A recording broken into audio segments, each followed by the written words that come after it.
Alright folks, it's November 21st at 12:40 p.m. here in Cape Breton, Nova Scotia, and I'm just doing a little bit of a sky video here, but actually showing off the Atlantic Ocean looking north, and those waves are pretty big and pretty cold looking.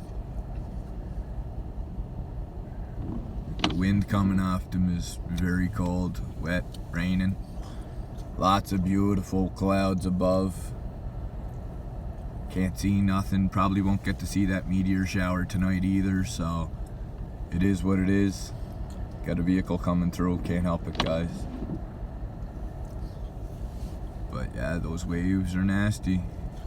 They're probably 10, 11 foot waves coming in, crashing on what we call the Bearswater or breakwater.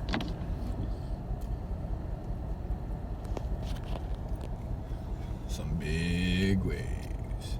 Hope yous all enjoy. Stay inside 'cause she's cold out. Much love, guys. I'm out.